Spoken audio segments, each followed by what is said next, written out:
Bueno, vamos a empezar para no alargarnos mucho. Mi nombre es Mario Espinosa. Buenas noches, qué dicha que pudieron venir aquí. La idea de esta actividad es que sea la primera de, esperamos, varias o muchísimas actividades de este tipo, en donde principalmente estudiantes e investigadores trabajando en proyectos marinos en la zona de Guanacaste comparten un poco de lo que están obteniendo, de sus resultados de investigación. Entonces, esta actividad de hecho, fue una idea de mis estudiantes, varios terciarios de la maestría de la Universidad de Costa Rica que querían juntarse y tratar de compartir sus resultados con las comunidades donde están trabajando, como la de Guajiquil. Entonces, básicamente tenemos un menú de charlas bastante interesantes, desde pez sierra, tiburones, rayas, peces. Iba a haber una de tortugas, pero esa se tuvo que cancelar porque la persona estaba enferma. Y ¿qué más? Vos hablas de peces y de rayitas también con el home. Entonces creo que va a ser un menú súper interesante de charlas. Las charlas vamos a tratar de tenerlas solo por 10 minutos. Y yo soy un poco estricto en tiempo, entonces a los 10 minutos voy a tratar de parar la charla para dejar un tiempo de preguntas y luego continuar con la siguiente charla. La primera charla de la noche es de Jorge Valerio. Jorge Valerio trabaja con pez sierra aquí en Costa Rica como parte de su tesis de maestría y nos va a venir a hablar de este pez tan mítico, misterioso que es el pez sierra. Jorge, adelante. Bueno, buenos días, ¿cómo están? Tardes, noches, más bien. Bueno, este proyecto es un proyecto de la ciudad del Centro de Investigaciones en Ciencias del Mar y Tecnología, del CIMAR, y de la Universidad de Costa Rica. Lo componemos principalmente, Mario, mi persona, Laura García y Jorge Salmerón. Sin embargo, hay todo un montón de personas a quienes agradecemos. Entonces, bueno, vamos a empezar en busca del pez sierra. Entonces, los elasmobranquios, en realidad los peces cartilaginosos tienen una diversidad gigantesca. Son alrededor de 1250 especies, 550 de esas son tiburones, 650 rayas y más o menos unas 50 de tiburones conejo o quimeras. Y dentro del grupo de las rayas es un grupo gigantemente diverso y están los peces sierra. Los peces sierra son la familia de peces de rayas peces cartilaginosos más amenazada de todas. Todas sus 5 especies están en peligro de extinción, 3 de ellas están en peligro crítico de extinción. Esas son las características. Básicamente todas siguen el mismo patrón, ese rostro con esa sierra, y todos tienen un cuerpo bastante achatado, todas en peligro de extinción. Todas son especies sumamente grandes, de hasta 8 metros en algunas especies. En Costa Rica históricamente se han reportado 2 de estas especies, que son el pez sierra de dientes pequeños y el pez sierra de dientes grandes. Específicamente, el pez sierra de dientes grandes ha sufrido una serie de impactos a través de la historia, debido principalmente por en general, las especies de pez sierra han tenido estos impactos debido a su pesca y a la degradación o la destrucción de sus hábitats. Y no actúan por aparte, actúan como una combinación de las dos. Los peces sierra son animales que son costeros, entonces sufren de los actos de pesca costeros como el trasmayo y de la destrucción de los hábitats costeros como los manglares, que es en donde sus juveniles tienen los procesos de desarrollo. El pez sierra, debido a su sierra, es sumamente propenso a las artes de pesca porque es como un peine gigante en una sierra. Y los que tienen el pelo largo saben lo difícil que es peinarse en un pelo enredado. A nivel mundial, específicamente el pez sierra de dientes grandes tiene como cuatro poblaciones a nivel mundial, que son la del Pacífico Oriental Tropical, del Atlántico Occidental, el Atlántico Oriental y en el Indo-Pacífico. Y ha tenido reducciones de hasta el 61% de toda su distribución. Entonces es una de las especies más críticamente amenazadas en las zonas tropicales. Recientemente en la región latinoamericana se han registrado avistamientos de esta especie en Colombia, Panamá, Nicaragua y en Costa Rica. Sin embargo, en Costa Rica su distribución histórica ha estado enfocada o ha estado localizada en estos puntos, que son la zona norte, la zona norte y Barra del Colorado como toda una zona que fue muy estudiada en los 80s. La zona de Bahía Salinas, aquí más o menos a donde estamos, el Golfo de Nicoya específicamente dentro del río Tempisque y la zona Pacífico Sur en el Humedal Nacional Terra Sierpe y en Corcovado. Resulta que estos estudios, si se dan cuenta, todos son muy viejos. Este es en realidad un estudio bastante reciente de un reporte muy viejo, de 1860 en Geostrategy. ¿Qué pasa con la distribución actual? Su conocimiento era realmente limitado y estábamos completamente ciegos y únicamente veíamos o teníamos a la vista los reportes de algunos pescadores en algunas zonas del país que hubo zonas capturas recientes como aquí y unos por aquí. Sin embargo, debido a la falta de estudios científicos, su distribución en el país era realmente incierta hasta que empezamos a hacer este estudio.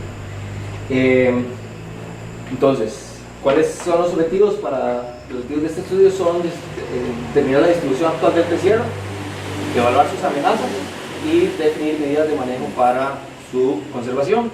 Entonces, bueno, ¿cómo hemos logrado esto o he ido logrando esto a través del tiempo? Entonces, la primera fase del proyecto consta de entrevistas y divulgación. Estas son entrevistas generadas en varias zonas del país, principalmente enfocadas a los pescadores, que es quienes nos pueden dar información real de cómo era su distribución antigua y cómo era su distribución cómo es su distribución actual, para no tener un sesgo, digamos, a preguntarle solamente a pescadores jóvenes que no lo conocen. Esta es alguna de la información que hemos dado, son panfletos, y estos son los afiches que hemos pegado en algunas de las zonas, zona norte y zonas que ya les expliqué.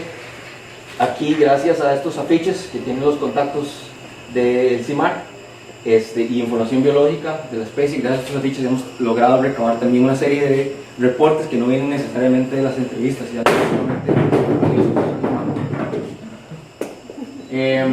ahora, en términos de las entrevistas, tenemos entrevistas en 42 sitios en todo el país.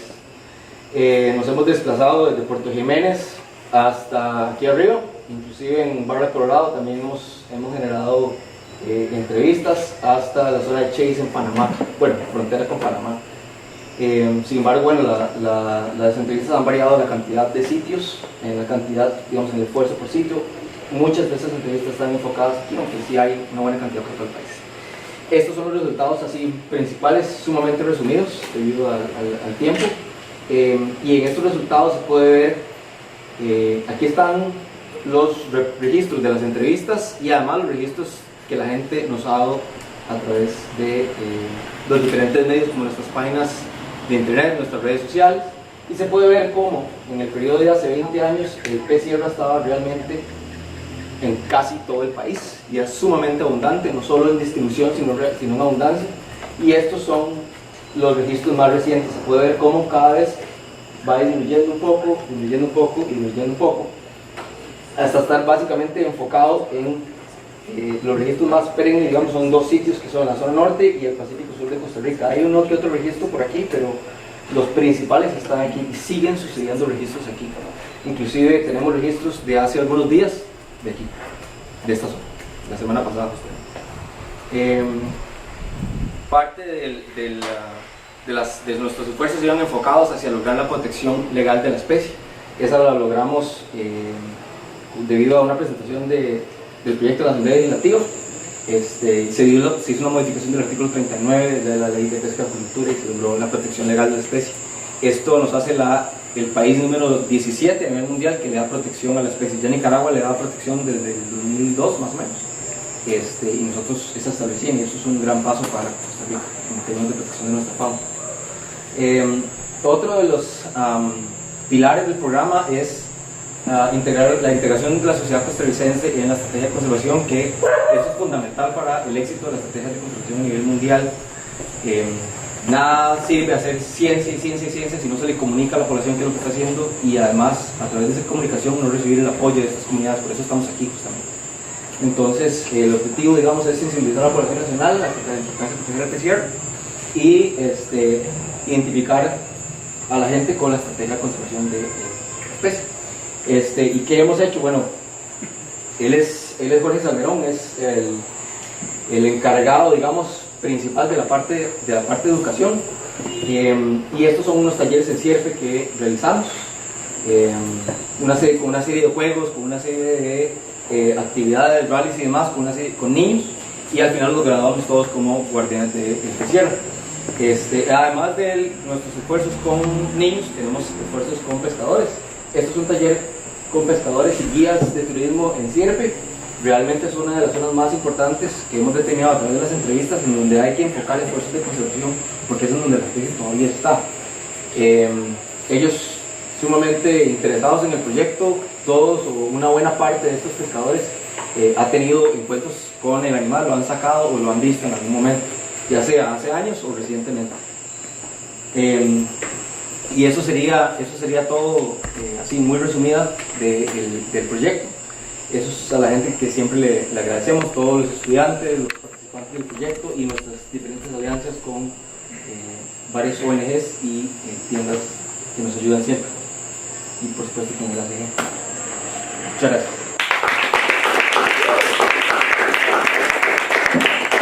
Bueno, tenemos tiempo para preguntas. Si le quieren preguntar algo a Jorge de PCR, es un experto en ese tema, así que aprovechen. Depredadores del pez sierra. Depredadores cuando están pequeños son principalmente vulnerables ya sea a cocodrilos o a tiburones toro, que es lo que más está reportado que se los comen. Ya de grandes el ser humano. Más. Eso no es justo, pero ¿puedes resumir la biología de esos bichos rapidito? Un minuto o menos. Bueno, a tamaños inmensos, hasta 6 metros y medio o más. Mucha longevidad. Hay estudios unos estudios que dicen que hasta 35 años, hay un estudio de la NOAA que hasta 80, entonces en realidad no hay tanta claridad respecto a eso.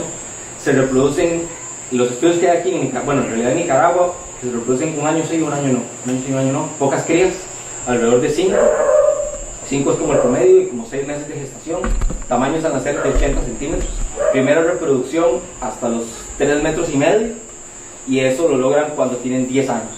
Entonces ese es el problema porque son muy vulnerables a bajos niveles, inclusive a bajos niveles de pez, la población se colapsa muy fácilmente. ¿Y les gustan agua dulce? Sí, por eso algunos de los registros, volviendo a aquí, algunos de los registros están todo esto aquí, porque el San Juan el San Juan fue en los 70s el principal sitio digamos, que tenía la mayor concentración de peces sierra en agua dulce a nivel mundial, eran los principales sitios. Y dentro del Terro de Sierpe, el río Sierpe y el río Terro, y el Tepisca igual, pero hace mucho tiempo. ¿Más preguntas? Acá en Coajiniquil no hay registros, ¿o cuál es la situación de ellos? En Coajiniquil hay registros, pero... En Guanacaste en general, perdón. ¿Perdón? En Guanacaste en general. Bueno, Guanacaste como llega hasta aquí inclusive, entonces hay algunos registros en la zona costera, dentro del río inclusive, en Isla Toro creo que se llama. Eso es parte de Guanacaste y sí hay registros ahí. Para responderle a usted, en Coajiniquil hay registros en el Jobo. Hubo uno en el Jobo hace no demasiado. Al parecer un muchacho vio que lo traían unos pescadores, y hubo unos hace algunos años aquí en Puerto Soleil, si no me equivoco, en Puerto Soleil era donde estaban esos año también, Jorge, también. Pero y el Flamingo, hay unos registros recientes que no están aquí, están más o menos como aquí en Flamingo, de un par de chiquitas que lo vieron mientras estaban nadando. Más. Nadie nunca ha intentado en cautiverio, ¿verdad? Bueno, sí, pero ¿Qué hacen con el rostro? No ¿qué hacen con pueden el cazar rostro? con eso, ¿no? El rostro ha sido de sus principales atractivos y tiene dos formas de usarlo. Ahí en la pared, bueno, allá, sí, es que la cambian de lugar. Allá en la pared se puede ver cómo la usan, es de adorno principalmente, y con la particularidad de que los dientes del rostro los sacan y con los dientes fabrican espuelas para peleas de gallo. Entonces esos son sus dos principales usos. Hay algunos usos medicinales reportados en el país, pero el uso como trofeo o adorno es lo que se lo ha traído abajo, porque la gente los cazaba para el rostro nada más. Más allá. ¿Usted quería cómo usa el pez? ¿Cómo es que el pez usa el rostro? Sí, O eso fue la... Ok, sí. Sí, le entendí cómo la gente lo usa. ¿Cómo lo usa? El rostro. Bueno, el rostro está repleto de receptores que le permiten sentir a su presa y además, una vez de que la siente con el rostro, ataca a su presa con el rostro, moviéndola de lado a lado sumamente rápido. Entonces, de hecho, es el único animal que utiliza, el único pez que utiliza una extensión de su cuerpo para sentir a las presas y además para matarlas o lastimarlas con eso. ¿Tienen video de eso? Aquí no, pero sí hay videos de YouTube. Yo también hay un dato como curioso. Acá hay muchos vestigios arqueológicos aquí en esa zona. Y hay muchos petroglifos con piedras tallados. Y hay unos, inclusive aquí muy cerca, de hecho aquí en Coajiniquí, aquí para dentro de Aguascalientes, donde hay unos dibujos que le hemos llamado como la piedra del Gaspar o la piedra del pez, pero asemeja mucho a esto del pez sierra. Ahí tengo las imágenes, por si alguien quiere verlas. Por favor. Sí, Un comentario. En la actualidad yo no creo que su pesca sea, bueno, en la actualidad sí creo que la pesca puede ser dirigida a lo que usted dice, pero en los años 70 era una pesca totalmente incidental, nadie lo buscaba, él se guindaba y era, pues le digo, yo pesqué tierra, y en los 70 uno, cuando se guindaba un bicho de eso, era un problema, tenías que dejar de pescar, porque era una lucha de mediodía o todo un día para poder desenredarlo y llevarlo a la costa.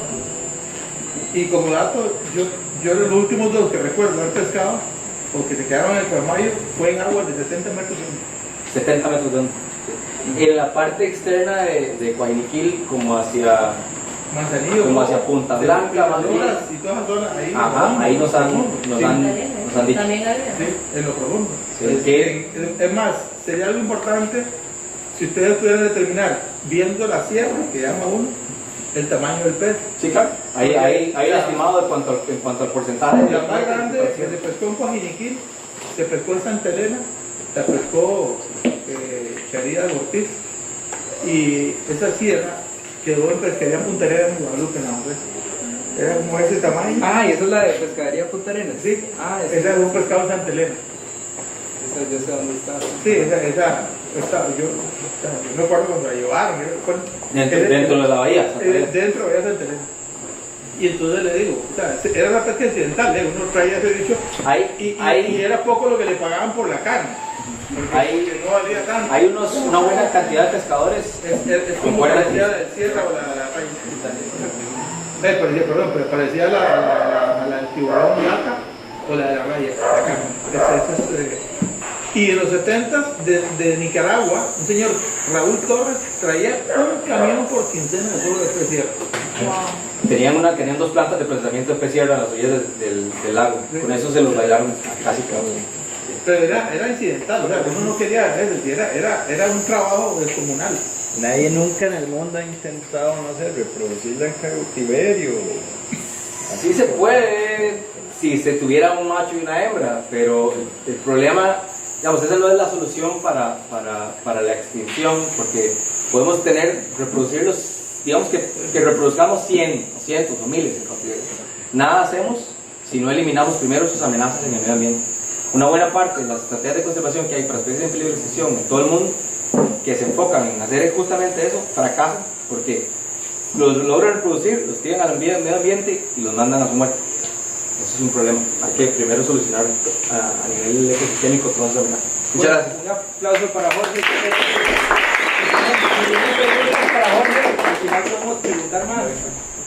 La próxima charla es de Isaac y Isaac les va a hablar de un proyecto bastante interesante en Bahía Santa Elena, entonces les dejo con Isaac. Bueno, buenas noches a todos, muchas gracias por venir. Sí, yo les voy a presentar uno de los proyectos que estamos realizando en el CIMAR también, que lo titulé La importancia de la Bahía Santa Elena para tiburones y rayas.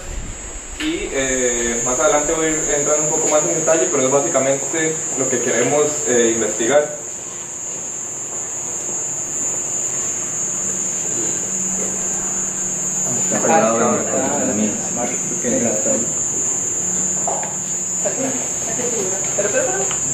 Yo creo que ya lo hemos desconectado.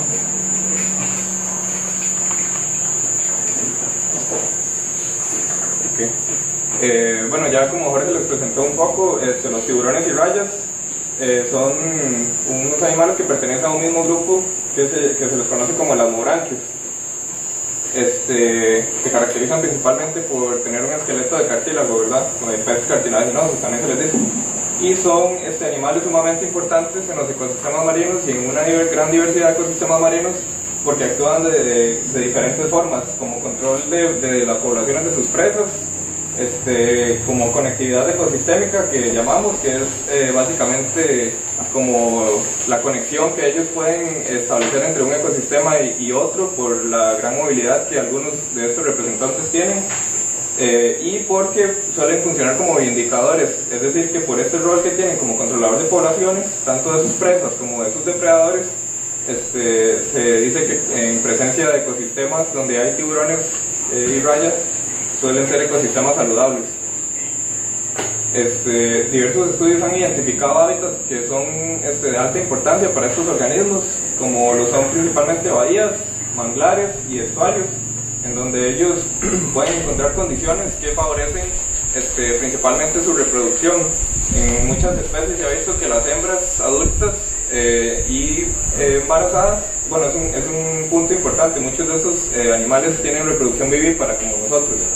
Entonces las hembras que son embarazadas suelen llegar a este tipo de ambientes a reproducirse y a parir sus crías ahí, porque son sitios donde pueden encontrar refugio para depredadores y pueden encontrar bastante alimento, ya que estos ecosistemas como los manglares principalmente funcionan también como zonas de crianza de otras especies como peces y otros invertebrados que funcionan como su principal fuente de alimentos.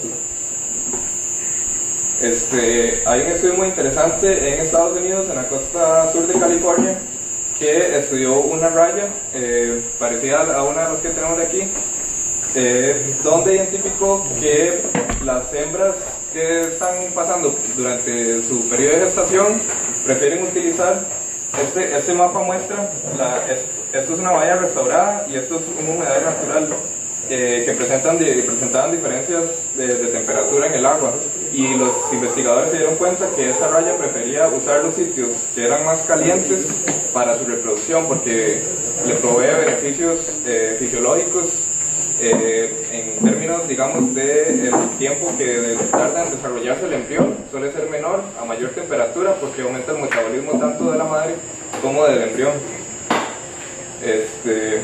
Y suelen ser sitios poco profundos, y esto nos pareció hace mucho cuando empezamos a venir aquí a Guayaquil y conocimos la bahía Santa Elena y todo, vimos que había mucha diversidad de tiburones y rayas, y nos planteamos la pregunta si de verdad algo como esto podría estar pasando aquí, en donde una bahía de gran tamaño como es la bahía Santa Elena está sujeta a un cambio estacional de temperatura que aquí todos conocemos. Estamos a punto de entrar en el periodo de afloramiento, ¿verdad?, donde el agua se pone sumamente fría, y esto se debe principalmente al efecto de los vientos alisios, los cuales provocan este cambio en la temperatura y aumentan también la disponibilidad de nutrientes que pueden ser aprovechados por muchos organismos de los cuales estos animales se alimentan.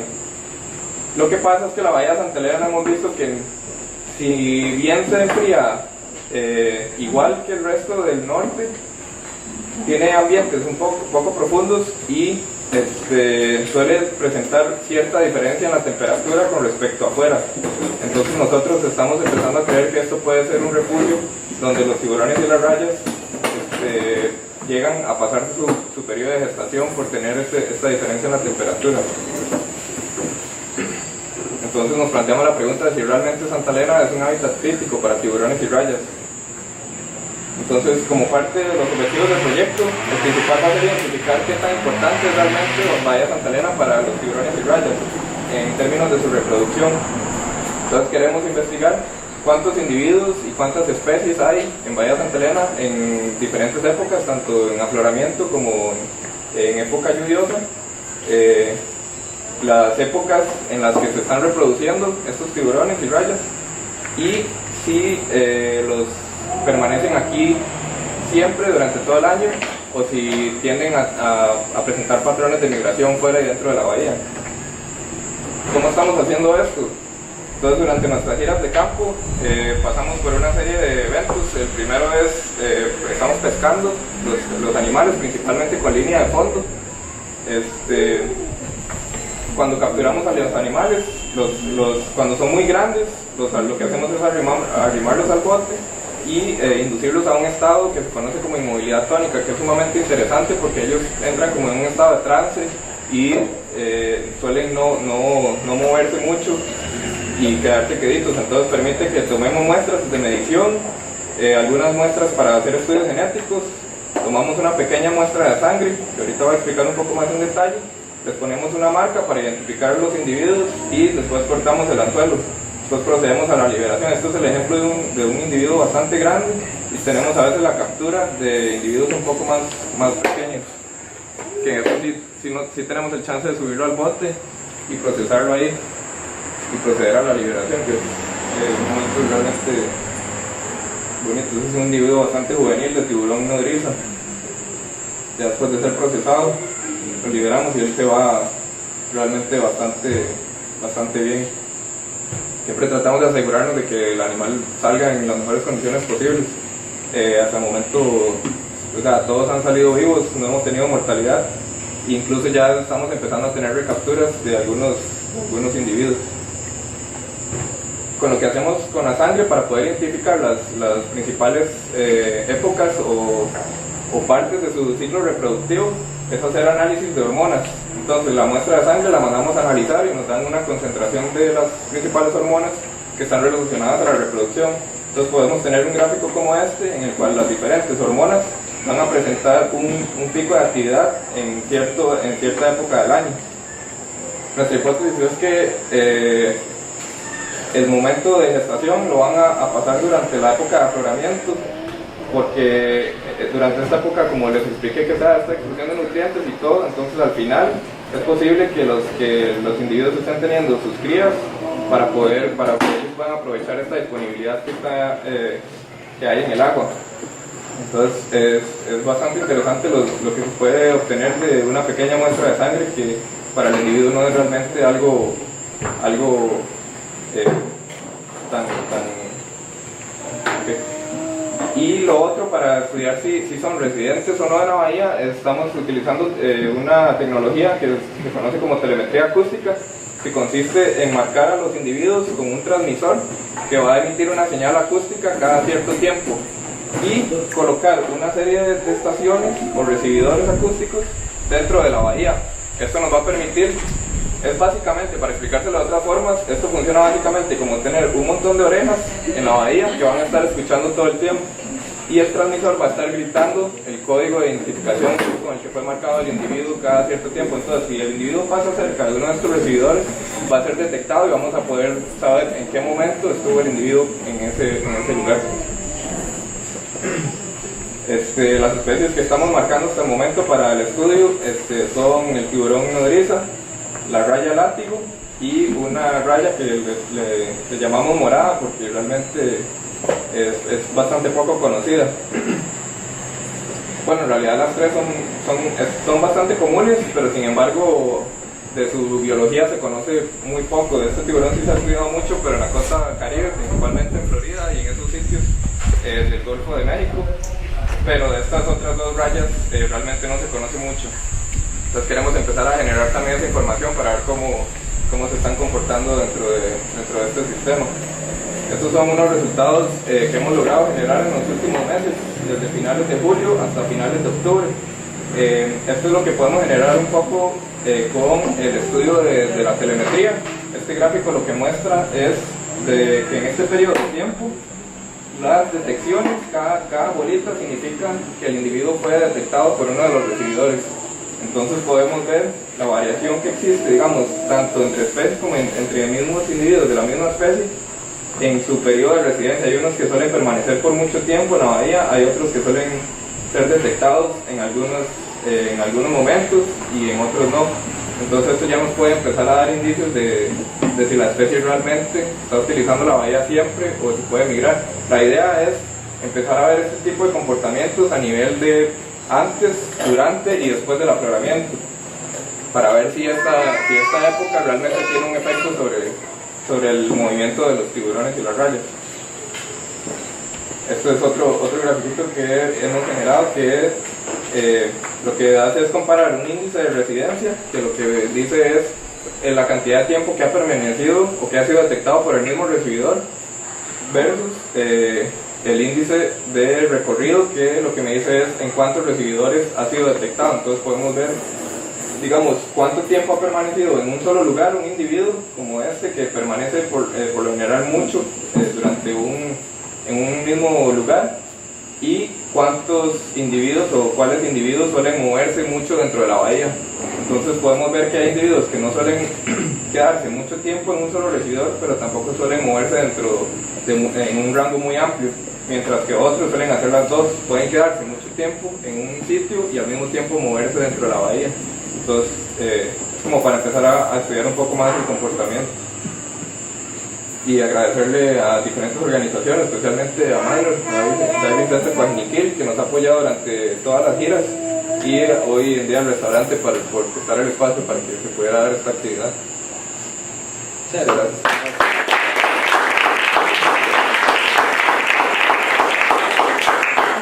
¿Alguna pregunta para Isaac? Sí. Sugerencia. Ustedes saben del área de manejo de Santa Elena que se está formando. Sí. Para que se comiencen a coordinar, porque van a haber ciertas regulaciones, jamás para investigación, pero sí se quiere saber para fortalecerlo. Y estos son cosas que fortalecen. Una cosa como ya está por decreto protegida para la pesca, ya se prohibieron los camayos. Ahora viene todo el proceso de vigilancia. Eso tardó 6 años lograr. Y ahora pienso yo que, por ejemplo, los aparatos esos que tienen para oír, ya pues tal vez sean menos dañados a futuro, ya no hay trasmayos, tal vez en algún momento podamos tener un pecierro abajo, porque el trasmayo es el principal depredador de los ciervos. Entonces, sería bueno pues ya estar en comunicación. Por supuesto, muchas gracias por la presencia. Y sí, efectivamente, sí, la idea es empezar a generar esta información para contribuir, digamos, al manejo del área marina. Sí. Rapidito, el gráfico que usted mostró con el mes y con las hormonas. No, estos son de las detecciones. El gráfico con okay. las hormonas. Sí. ¿Cuál era? ¿Cuál especie? ¿O es un combo? Esto es como representativo del gráfico para la especie, digamos, del tiburón nodriza, pero estamos pensando que posiblemente funcione igual para las rayas. La mayoría están como con hormonas altas en octubre y noviembre, ¿sí? O sea, es nuestra hipótesis, eso es lo que creemos. No es un resultado eso. No. Es simplemente como lo que él espera encontrar. Exacto. Eso no es los datos. Perdón, ok. Sí, de hecho, olvidé mencionar eso, que los análisis de la sangre los estamos guardando para el próximo año, para tener bastantes muestras y analizar todas las muestras de una vez. Entonces ya poder generar este gráfico, digamos, a nivel de pre, durante y post afloramiento. Okay. Pero sí, olvidé mencionar eso. Muy bien. Pero pregunta, ¿no los han visto en esas fechas teniendo relaciones o en actividades? Hemos visto actividades. Bastantes bebés o así. De hecho, hace unos, tal vez un mes o 2, hemos visto y capturado individuos que se ven bastante maduros.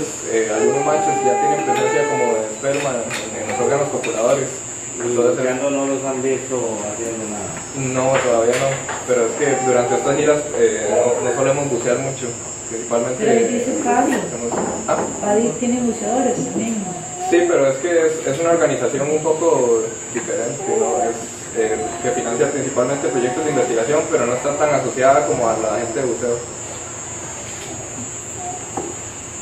Sí, para agregar a lo que decía Manuel, estamos trabajando con varias cosas en la bahía, creo que ahorita hablamos un poquito, y parte de lo que queremos hacer es implementar una herramienta que nos va a decir impactos sobre todo asociados a la visitación turística de la zona, que ya probablemente el otro año se implementan los planes y ya vamos a tener más turistas por ahí.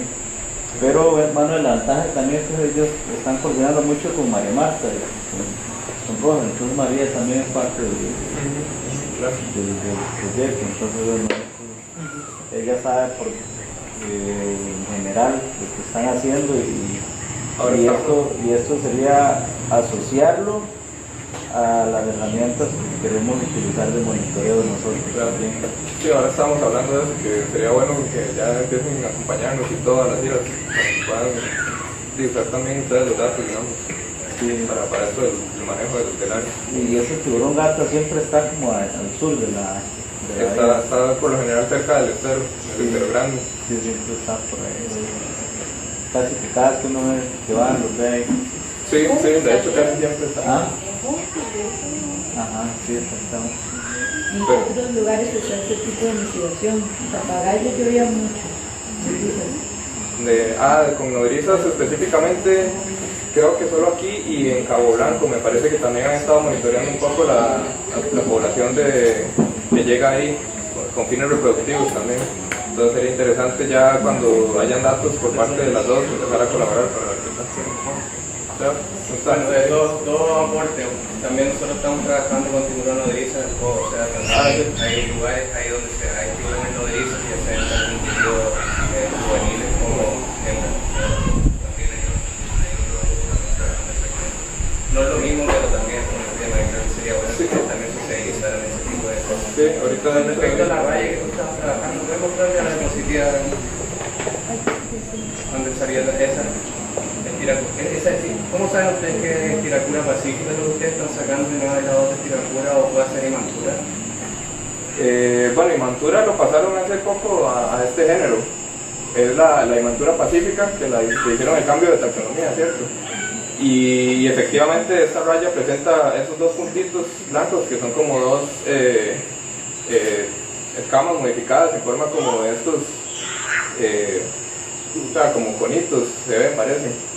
Se le nota mucho esto y el patrón de coloración, o sea, no creo que pueda ser, digamos, otra especie que no sea esa.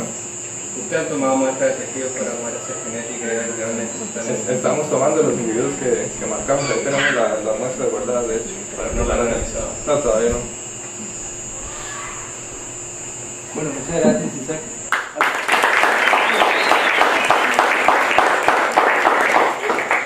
A continuación va la charla de Marta Cambra. Marta también es estudiante de maestría de la Universidad de Costa Rica y les va a hablar de la vida secreta de los tiburones del Pacífico Norte de Costa Rica. Marta, tienes que...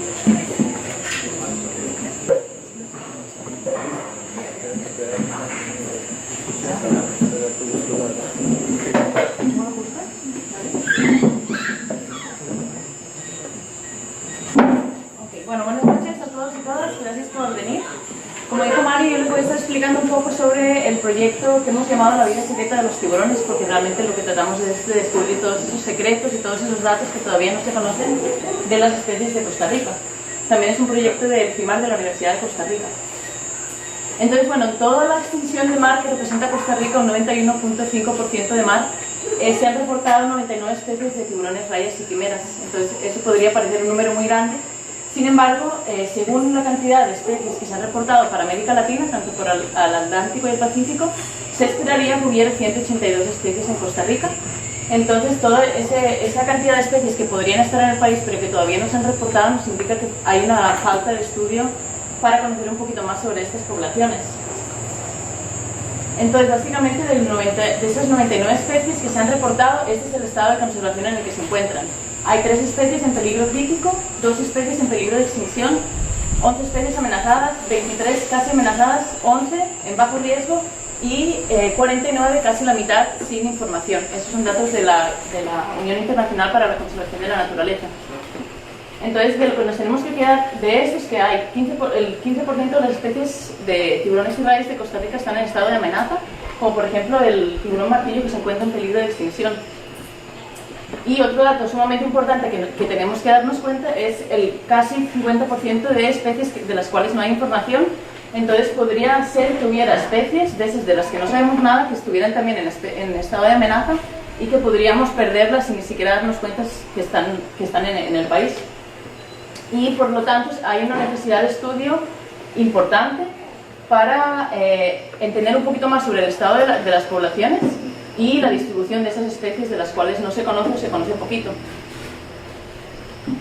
Entonces, ¿por qué eso es importante? ¿Por qué es tan importante dedicar tanto esfuerzo y tanto tiempo a entender sobre los tiburones y las rayas? Básicamente son animales, como han comentado en las charlas anteriores, que tienen una función muy importante como depredadores tope. Entonces, el hecho de que ellos estén arriba de la cadena alimenticia hace que su disminución o su desaparición empiece a afectar directamente a todas las especies que se encuentran en niveles tróficos inferiores, y eso puede causar un desequilibrio en todo el ecosistema entero. También, además, es algo que no tenemos que olvidar, que Costa Rica realmente sí pesca tiburones y sí pesca rayas, puede ser de forma incidental o de forma directa. Entre los años 2000 y 2011, Costa Rica se catalogó como el 6º exportador más grande de carne de tiburón y el 8º exportador más grande de aletas de tiburón. Entonces, realmente son datos que hay que tener en cuenta. Esa imagen son aletas de tiburón secándose en Punta Arenas. Y además, también como hemos comentado, son especies altamente vulnerables, crecen muy lentamente, tardan en madurar y tienen muy pocas crías. Entonces, por ejemplo, una especie que tal vez algunos de ustedes hayan podido ver, el tiburón punta blanca, tarda entre 8 y 9 años en madurar, y cuando ya madura ya consigue poder reproducirse, nada más tiene como entre 2 y 3 crías. Y por ejemplo la raya látigo, que también está presente en estas aguas, tarda 3 años en madurar y tiene de 1 a 5 crías. Entonces muchas de estas especies son pescadas antes de que puedan llegar a reproducirse, y eso es lo que hace que tanto aquí como a nivel mundial las especies de tiburones y rayas se encuentren en declive, y en un declive drástico para la mayoría de las especies. Entonces, después de todas esas preocupaciones por estas especies, es que sale este proyecto, La Vida Secreta de los Tiburones. Empezamos a trabajar en ese proyecto más o menos hace año y medio, y principalmente estamos yo, Mario, Tatiana, y bueno, la ayuda de un montón de asistentes también del CIMAR y otras organizaciones que nos están apoyando, como las que se pueden ver aquí en la imagen. Entonces, bueno, ¿qué es lo que queremos saber? En primer lugar, ¿cuál es el estado de las poblaciones de tiburones y rayas en Costa Rica? ¿Cómo está la abundancia? ¿Dónde se encuentran? En segundo lugar, ¿pueden las áreas marinas protegidas realmente beneficiar a los tiburones y a las rayas? ¿Están siendo efectivas las áreas marinas protegidas de Costa Rica? Y en tercer lugar, si la técnica que nosotros usamos, que ahorita les voy a explicar con más detalle, que son las cámaras remotas con carnada, es una técnica efectiva para estudiar estas especies. Entonces, bueno, lo que hemos hecho para responder a estas preguntas es, de momento hemos visitado estos sitios en el país: Coatiniquín, Bahía Santa Elena, Islas Murciélago, Islas Catalinas, Isla del Caño y Isla del Coco. Y hoy me voy a centrar en la región del Pacífico Norte de Costa Rica. Entonces, para poder responder a esas preguntas usamos dos técnicas: las cámaras remotas, que es de lo que les voy a estar hablando ahora, y los censos visuales, que es la siguiente charla que les va a dar Tatiana. Entonces, bueno, ¿qué es eso de las cámaras remotas con carnada? Realmente parece un nombre así muy como si fuera un gran aparato tecnológico, pero básicamente es una estación de acero inoxidable con una cámara. Esta es la cámara, usamos una GoPro, y de la cual sale una extensión, un brazo con un contenedor donde ponemos carnada. Entonces el uso de carnada es lo que hace que la técnica sea muy efectiva, porque atrae a los tiburones y las rayas cerca de las cámaras, y lo que hace también que sean muy efectivos es que nosotros no entramos al agua, las metemos desde la embarcación, y eso hace que muchas de las especies que se asustan por las burbujas de los buceadores sí puedan ser detectadas por las cámaras. Entonces, bueno, vamos a varios sitios, ponemos 4 cámaras por sitio, las ponemos desde la embarcación y tratamos de cubrir distintos hábitats y distintas profundidades para ver qué hábitats les gustan más a ciertas especies o en qué profundidades suelen encontrarse más comúnmente. Y dejamos las cámaras durante 1 o 2 horas, y además medimos temperatura con este sensor aquí, que lo amarramos a cada una de las estructuras. Entonces, bueno, cuando ya obtenemos todos los videos, los analizamos con un software, con un programa que se llama Event Measure, que nos permite extraer una gran cantidad de datos, entre ellos la abundancia relativa, que significa que, digamos, que nosotros solo tenemos en cuenta la máxima cantidad de individuos que aparecen juntos en una misma toma, para asegurarnos de que no es el mismo individuo que va pasando y que lo vamos contando repetidas veces como si tuviéramos una mayor abundancia de la que realmente tenemos. Entonces, bueno, ¿qué hemos logrado hasta ahora? Lo que les voy a presentar son resultados muy preliminares. Todavía tenemos muchos videos que nos falta por analizar, porque son muchas horas de análisis, pero por el momento, entre los años de 2017 y 2018, hemos logrado poner 84 cámaras. En Islas Murciélago hemos puesto 40, en Bajo Rojo y Viejón hemos puesto 26 y en Isla Loros 18. Entonces, estas letras son las que me voy a referir de ahora en adelante para referirme a estos tres sitios de la zona del Pacífico Norte de Costa Rica. Entonces, para responder esta primera pregunta, ¿cuál es el estado actual de las poblaciones de tiburones de bayas en el Pacífico Norte de Costa Rica? ¿Qué es lo que más o menos hemos podido ver? Bueno, de todos los videos de esta región en general, vemos que las especies más abundantes, en primer lugar, es la raya redonda, después la raya látigo, la raya gavilana, la raya nariz de vaca, el tiburón nodriza y todas estas especies están un poco menos abundantes. Entonces, lo sorprendente de estos datos es que, en primer lugar, hay muy pocos depredadores tope, que serían el tiburón punta negra y el tiburón toro, son esas especies que se encuentran arriba de la cadena trófica. Sin embargo, hay muchos mesodepredadores. Los mesodepredadores son esas especies que también son depredadoras, pero con un poquito menos de intensidad que los tope, y están por debajo de los depredadores tope. Entonces, hay bastantes mesodepredadores, lo que podría ser que fuera porque como hay tan pocos depredadores tope, los mesodepredadores empiezan a crecer, y eso es algo que podría llegar a ser preocupante con el paso del tiempo. Para responder a la segunda pregunta, ¿pueden las áreas marinas protegidas beneficiar a tiburones y bayas? Bueno, el hecho de que hayamos escogido estas tres zonas es porque Islas Murciélagos es un área protegida y tanto Bajo Rojo como Isla Loro son lugares que están en zonas no protegidas, donde muy cercanas a pueblos pesqueros, como es este. Entonces, eso nos puede dar una diferencia de cómo se encuentran si hay diferencias entre estas áreas. Entonces, bueno, sorprendentemente, cuando vemos la riqueza de especies, que significa cuántas especies detectamos en cada uno de los sitios, vemos que no hay mucha diferencia realmente entre Islas Murciélago y estos sitios que están expuestos a la pesca. Sin embargo, cuando vemos la diversidad de especies de tiburones y rayas, que son los elasmobranquios, vemos que en las Islas Murciélago sí hay una bastante mayor abundancia de estas especies, por lo cual posiblemente esta área sí está brindando protección a estas especies, a pesar de que, como les enseñé, los depredadores tope están en una abundancia muy reducida. Otro dato muy curioso es que cuando nos fijamos en la abundancia de peces por región, vemos que en las Islas Murciélago hay una abundancia, es decir, independientemente de a qué especie pertenezca, cantidad de peces. Eso es para peces en general. Entonces, en Islas Murciélago hay una abundancia mucho menor. Entonces, eso podría ser, ¿será que es por pesca ilegal? ¿Será que es por factores ambientales? Son cosas que todavía estamos tratando de entender y nos hace falta un poco más de datos para poder responder a eso. Y la tercera pregunta, si son las cámaras remotas una técnica efectiva. Bueno, en total, para responder a esa pregunta lo que hacemos es comparar qué obtenemos con cámaras remotas y qué obtenemos con censos visuales, que es la otra técnica. Entonces, vemos que en el total entre las dos técnicas se reportaron 154 especies, 85 especies las detectaron las dos metodologías. Hay 50 especies que solamente aparecieron con las cámaras y 19 especies que solamente aparecieron con los censos. Entonces, usualmente las especies que aparecen más en las cámaras, que no aparecen en los censos, son depredadores, porque usualmente los depredadores se asustan con los buceadores, que es la metodología que se utiliza en los censos visuales. Y especies crípticas, que son especies que son como más pequeñitas, que se camuflan con el sustrato en el que se encuentran, son más presentes en censos visuales porque uno los está viendo y uno tiene más capacidad de ver esas especies más pequeñas. Y además, si también nos fijamos, en las cámaras hay una mayor riqueza, porque son estos 85 más los 50. Entonces se está capturando una mayor riqueza con las cámaras, que es lo mismo que se ve en este gráfico. Cuando comparamos la riqueza entre los tres diferentes sitios, entre cámaras con carnada, que son el color anaranjado, y los censos, que es el color azul, vemos que el color anaranjado siempre es superior en cuanto a la riqueza reportada para todos los sitios. Por lo tanto, las cámaras remotas las ventajas que tienen es que no hay presencia humana en el agua, por lo tanto es un método menos invasivo, menos sesgos, que significa que los datos son más confiables, y una mayor riqueza. Además nos permiten ir más profundo, nuestras cámaras llegan como hasta 60 metros, que eso es algo que usualmente con el buceo recreativo no se puede alcanzar. Nos permite dejar las cámaras durante más tiempo y alcanzar una mayor diversidad de hábitats en menos tiempo.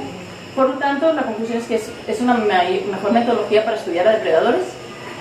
Los censos visuales, sin embargo, también presentan ciertas ventajas, ¿verdad? Detecta especies pequeñas y camufladas que no detectan las cámaras. Es útil para estudiar comunidades de peces en general, entonces cuando uno quiere tener una visión general del ecosistema, es bueno incluir incluso las dos metodologías para poder cubrir todas esas especies. Y además es un método más económico, no hay que comprar cámaras, ni estructuras, ni nada. Entonces, básicamente, para finalizar, el mensaje de la charla es que, bueno, en las Islas Murciélago, que es un área marina protegida, ofrece una mayor protección definitivamente de depredadores tope que en los sitios que no están protegidos. Sin embargo, hay algunas preguntas que todavía no hemos podido responder, como una menor abundancia que en otros sitios que no están protegidos, o una riqueza muy similar que podría estar siendo respuesta a factores de impacto como pesca ilegal o como otras variables ambientales. Además, en el Pacífico Norte de Costa Rica realmente tenemos pocos tiburones, pero hay muchas rayas. Entonces, ¿qué es lo que está pasando aquí? ¿Cuál es esa relación? Y si esto está teniendo consecuencias en los ecosistemas. Entonces, por ejemplo, en lugares conocidos con mucha salud en el ambiente, como por ejemplo la Isla del Coco, un lugar donde hay muchos tiburones, hay menos rayas y el ambiente es más saludable en general, hay más corales, hay más diversidad. Eso es algo que no estamos viendo aquí y eso es importante tenerlo en cuenta y tratar de entender por qué. Y que las cámaras remotas con carnadas son definitivamente una técnica efectiva para poder estudiar a los tiburones y rayas.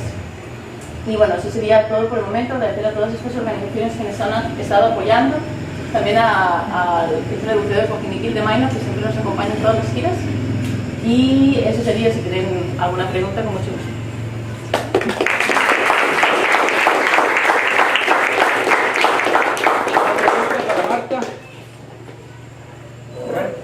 ¿Han intentado hacerlo en la noche? En la Isla del Coco vos trataste una vez, ¿verdad? Sí, pero no funcionó tan bien.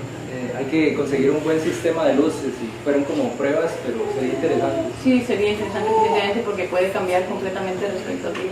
Cambia mucho. Ajá. Poco a poco ahí nos vamos armando del equipo que necesitamos. ¿Más preguntas? A mí me llamó la atención con la Isla de las Loras y versus las murciélagos, la parte amarilla, era, digo, no que era en el gráfico, en el último. Era el de las cámaras. Eso, que sí, significa la metodología. Sí, digamos que las anaranjadas es las cámaras y la azul son los censos. Otro gráfico más atrás, no, en el, no pusieron, digamos, la comparación de cuál era la abundancia de especies. ¿Tenemos este o tenemos bajo? este? El anterior, ese. El que tiene más es el bajo rojo y viejón.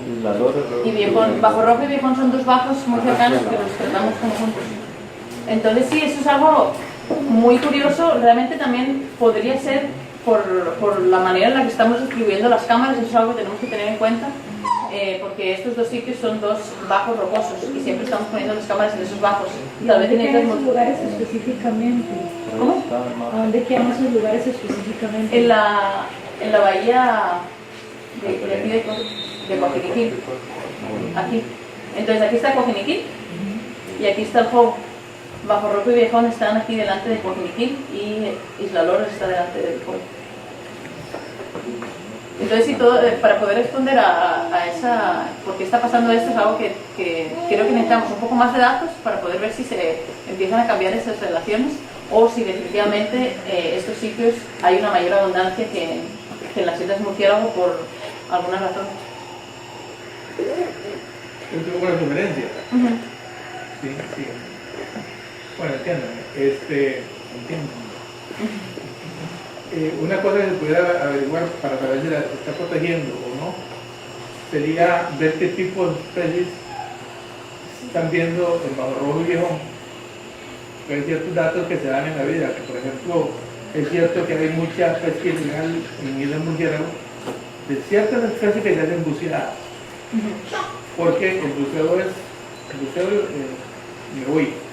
En cambio el trasmayo y la línea se dejaron de hacer ya mucho en esa zona porque es muy evidente que se está haciendo eso. Entonces, si determinan qué pescan los buzos, se puede averiguar si de verdad es o no esa afectación. En el caso de Viejón no, en el caso de Viejón principalmente, toda la vida se ha dado, porque el buceo nocturno no lo vio, uno buceaba. Esta zona de aquí cerca, la creencia del pescador es que no hay nada, entonces no pesca aquí cerca. Siempre se va largo, siempre va más largo, pasa el famoso cuento del pescador que va por el río. Si va por el lado derecho, tira la cuerda al lado izquierdo, y si va por el lado izquierdo, tira la cuerda al lado derecho. Eso pasa con con los lugares de pesca. Los pescadores de aquí de la zona muy pocos se quedan cerca y Bajo Rojo está no calentado el motor porque ya está en Bajo Rojo. Claro, no, y podría ser que muchas de esas especies sean especies que no son intereses Exactamente, entonces sería bueno saber eso para poder determinar si eso no es la pesca. Sí, nosotros tenemos una cantidad de datos que cuando ya podamos ver de qué manera los queremos analizar podemos sacar todo ese tipo, o sea, los datos están ahí, podemos sacar todo ese tipo de información. Porque a mí sí me llama la atención que, digamos, yo he visto muchos los videos de Islas Murciélago y ando peleado por ahí y todo, pero la belleza que se ve en Islas Las Loras, ejemplo, en biodiversidad, de especies no que son de uso comercial, pero sí que son de arrecife, es enorme. Y es única, digo, pero ¿qué pasa con Islas Murciélago? A pesar que ahí tenemos el tiburón toro, las mantas, pero así digamos como mariposas amarillas y el resto de especies, no las tenemos tan concentradas como en estos dos puntos de... No, y hábitats muy bonitos también en Viejón y Bajo Rojo, mucho coral y coral negro que sí, exactamente. Igual el... Sí, no, pero es algo interesante. Exacto. Esa es como un poco las primeras preguntas que nosotros nos hacemos. ¿Vos tenés una pregunta? Sí, tengo varias observaciones. Una de las primeras preguntas que tú tenías era saber el estado de conservación de la especie de moranquio en Costa Rica. ¿A qué te refieres con eso? Porque los estados de conservación ya más o menos se saben. No es estado de conservación, es el estado de las poblaciones. Entonces, saber qué especies están más abundantes, o sea, la abundancia de las especies y la distribución, en qué lugares se encuentran y si tienen ciertas asociaciones con ciertos hábitats. Entonces, poder entender esas tres cosas principalmente lo definimos como estado de las poblaciones. ¿Cuántas hay? ¿Dónde están? Y la última parte de tu presentación hablaste de una analogía entre Isla del Coco y de esta área de acá. ¿Tú esperarías que hubiera más rayas en isleñas que en áreas continentales con respecto a lo que tú estás diciendo? Si esperaría que hubiera más rayas en zonas isleñas. ¿Hay diversidad de rayas en islas que en zonas continentales? No lo asociaría tanto entre islas o zonas continentales, sino entender que en lugares donde hay una mayor cantidad de depredadores hay una menor cantidad de rayas. Y que el hecho de que aquí haya más rayas podría ser debido a que hay pocos depredadores. Pero podría ser también que la metodología que ustedes están ocupando no está cubriendo el área completa donde también se inscribe una especie de tiburones, porque acá también entran especies de tiburones grandes que actualmente no están saliendo en los wraps que ustedes tiran al fondo, sino que podrían salir en la columna del lago. Sí, nosotros tenemos una variedad de la cámara que se llaman cámaras pelágicas, que todavía no hemos aplicado aquí, pero estamos pensando en hacerlo pronto, que es que no están en contacto con el sustrato, sino que las dejamos flotando como a 10 metros de profundidad respecto a la superficie y las dejamos a la deriva. Entonces, si eventualmente si hubiera especies más pelágicas, con esa técnica las podríamos detectar. El punto es que probablemente lo que están viendo es claramente lo que están viendo ahí, pero hay un vacío que obviamente no está siendo cubierto y que no sea que no haya otra especie de tiburón, sino que no la están cubriendo porque el primer Claro, o sea, el método de monitoreo siempre va a tener cosas que no está viendo porque hay una mucha mayor extensión de área que no estamos cubriendo o la columna de agua, pero uno va ahí poco a poco y en algún momento sí vamos a empezar a aplicar esa metodología para cubrir esa parte de la columna. Pero por ahora creemos que los datos que están ahí representados, sabiendo las especies que se han reportado para esta zona, no se conocen tantas especies pelágicas como pasa en el Coco, por ejemplo, especies de tiburón martillo o tiburón sedoso, tiburón zorro, que son más pelágicas. Creo que son distintos ambientes, un ambiente completamente distinto en una zona isleña a un área continental. Hay muchas otras razones por las cuales uno esperaría encontrar más especies tónicas en un área continental que en un área isleña. Hay ciertas especies que obviamente no van a alcanzar a llegar a esos lugares y evolutivamente no hay tiempo para llegar ahí. Sí, de las especies. Encontrar una mayor cantidad de especies o en términos de rayas que la forma continental asociada. Sí, no las estamos comparando, solo como para explicar la diferencia entre un lugar donde hay muchos depredadores o no y poder entender como esa relación entre depredador y mesodepredador, pero definitivamente son lugares muy diferentes en sus condiciones. No discuto contigo el hecho de que no haya más, hay una alta frecuencia de rayas, eso estamos súper claros, o sea, hay una gran cantidad de especies de rayas. Sí, no, pero es interesante que toques el tema de lo pelágico porque estamos a punto de empezar a aplicar esa metodología aquí también. Bueno, y les dejo con Tatiana. Gracias. La próxima charla es de Tatiana, que también les va a hablar un poco acerca de la parte que Marta dejó de lado, que son los peces. Entonces, Tati. Bueno, muchísimas gracias primero que todo a todos por sacar un ratito de su tiempo para venir a hablar aquí un poco sobre este pequeño charco de agua salada que nos encanta. Bueno, Marta resumió bastante lo que yo voy a decir en general, pero mi parte es la parte de los censos visuales, no necesariamente con groups o con groups. Este trabajo es parte de la tesis de licenciatura de un estudiante de intercambio que ahorita está en Alemania trabajando desde allá, pero básicamente todo el laboratorio hemos estado colaborando en eso. Bueno, primero que todo, queremos estudiar peces, pero estamos en la lancha y no podemos verlos. ¿Cómo los monitoreamos o para qué los monitoreamos? Para saber si podemos protegerlos o cómo protegerlos necesitamos conocer datos como la abundancia, como la diversidad, la biomasa y la composición y la distribución de las comunidades, las especies. Mediante estos censos estamos generando esta información, estamos generando información sobre cambios espaciales y temporales para ver qué especies están en tiempos fríos, qué especies están en tiempos calientes, asociado con lo que está haciendo Isaac también. Y podemos obtener información que es el máximo objetivo, generar información útil y aceptada para que la gente que maneja las áreas protegidas pueda hacer conservación como tiene que ser y de manera informada.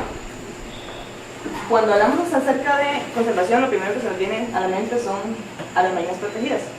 ¿Cómo funcionan las áreas marinas protegidas y por qué es importante?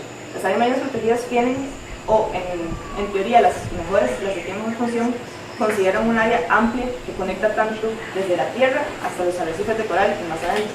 ¿Por qué?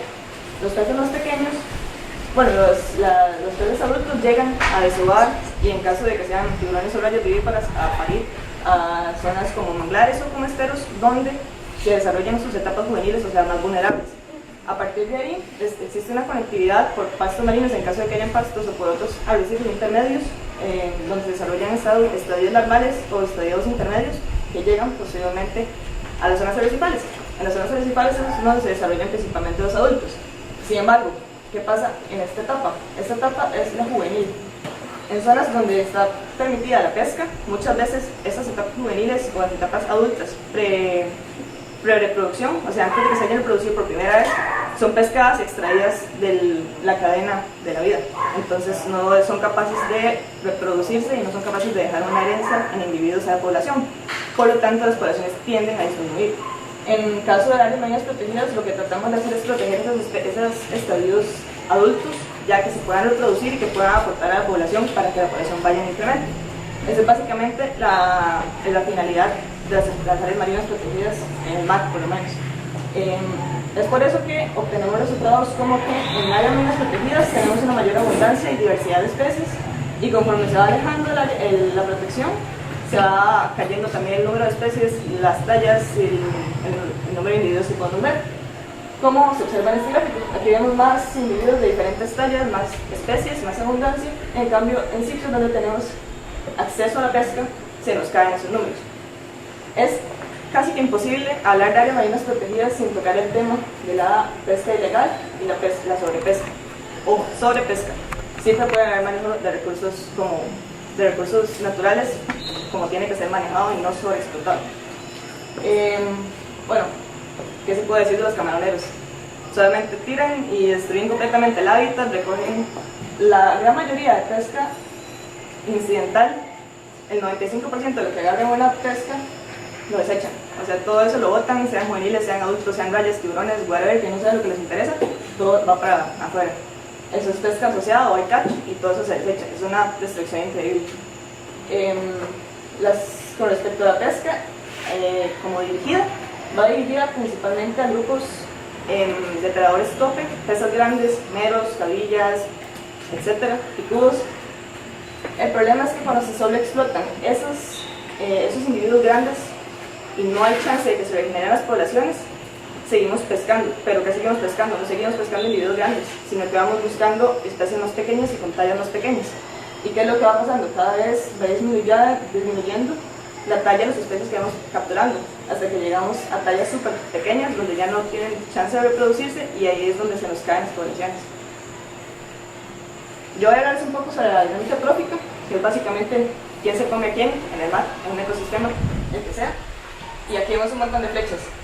Eso no es ni siquiera la mitad de las flechas que pueden haber ahí. O sea, aquí la dinámica es súper compleja, pero básicamente hay un depredador, un eslabón tope, que pueden ser tiburones, pero no solo tiburones, ojo, pueden ser peces muy grandes como picudos, que son carnívoros, pueden ser meros, pueden ser cabrillas, pueden ser pardos grandes, que se comen a mesodepredadores. Los mesodepredadores se comen a los demás herbívoros o omnívoros o peces más pequeños, que son los que se relacionan con el benthos, que es lo que está en el suelo, sean algas, sean corales, sean cangrejos que andan por ahí, y todo eso va a un flujo de abajo hacia arriba hasta que llegan a los depredadores tope. Y precisamente los depredadores tope son los que mencioné acá, que son los que nos estamos volando. Entonces tenemos un serio problema. El objetivo de esta investigación es evaluar la efectividad de las áreas marinas protegidas, en este caso aplicado a la bahía de Santa Elena, en el área, en las Islas Murciélago, y compararlo un poco con los sitios que estaban hablando Marta un poco, Islas Loros, Bajo Rojo y Limón. La metodología, bueno, nos tiramos al agua, vamos generalmente en dos parejas y hacemos censos paralelos, separados por túneles por 10 metros, de 30 metros, observando 5 metros arriba y 5 metros a los lados, contando todo lo que salga ahí, todas las especies, posiblemente abundancias, y estimando tallas. Esto es muy importante porque solo mediante tallas podemos obtener este dato. Este dato es súper importante. La biomasa es cuando estamos hablando de peso por una unidad de área. Esto no se puede obtener con los censos que hacemos con Brooks, por esto siempre es necesario complementar las dos técnicas. Mediante esta metodología obtenemos abundancia, diversidad, tallas para biomasa y grupos alimenticios, que eso lo hacemos en el laboratorio que está explotado. Como resultados preliminares, bastante preliminares, falta mucho análisis porque tenemos muchos datos. Tenemos muestras de los mismos sitios que nos habló Marta. En este caso, yo presento solamente los que obtuvimos mediante censos visuales. Vemos que en Islas Loros, Bajo Rojo y Viejón hay un menor número de especies que en Islas Murciélago. Sin embargo, si lo sumamos, Bajo Rojo y Islas Loros, yo creo que no puse el gráfico, pero nos tira una mayor abundancia. Entonces, si lo vemos a nivel de protegido o no protegido, hay más especies fuera del área de protección que dentro del área de protección. Eso es una de las cosas que no entendemos, que también tenemos que meterle un poquito de análisis y de cabeza a eso. Estas son las principales especies que salieron en ambas zonas de protección. En los no protegidos, Karen cetáceos, este es un cirujano y las gavilanes. Y en las zonas protegidas, al Islas Murciélago, las que representaron una mayor biomasa, ojo, la abundancia en biomasa, fueron las gatas, ¿cómo se llama esto? Barberos, y un tipo de chopo. Con respecto a resultados, en biomasa, ahora sí, no en abundancia, o sea, no en número de individuos, sino en peso por área, obtenemos que las Islas Murciélago obtuvieron una biomasa mucho más alta que los sitios separados entre sí, no protegidos. Sin embargo, al sumarlos, la biomasa también se nos va arriba. Es otra cosa que no entendemos porque eso se puede haber inflado por varios motivos. Que pasa un cardumen de bichos muy grandes en ese momento donde uno está haciendo el censo y le salen 150 cureles toro, entonces ya eso infla un montón la abundancia, aunque no necesariamente estén viviendo ahí, sino que están pasando. Hay que tener mucho cuidado con esos datos también. Con respecto a asociación, obtenemos qué tan similares son las especies entre los sitios. Las especies que se encuentran en estos dos sitios se parecen mucho, sin embargo las especies que encontramos en el Islas Murciélago no se parecen a estos dos sitios. Le vemos una separación muy importante porque estamos viendo que algunas están habitando en las Islas Murciélago que no las encontramos tal vez en los sitios que no están protegidos. Y con respecto a hábitos alimenticios, todos los hábitos alimenticios están presentes en todo lado básicamente. Entonces lo que estamos viendo es que bichos que se están alimentando de la misma cosa no están presentes en los dos sitios, o sea, hay una como equivalencia ecológica. Algunos están en unos y otros no, y otros en otros no, pero eso se llama redundancia ecológica. Estos son los resultados principales, estos con respecto a biomasa. Acá vemos un poco, en estos dos sitios que son los que no tienen protección, vemos este patrón. Depredadores, poquitos, aumentan los depredadores y los niveles inferiores empiezan a bajar. Acá también, depredadores abajo, los depredadores arriba, niveles inferiores bajan. En las Islas Murciélago vemos lo contrario.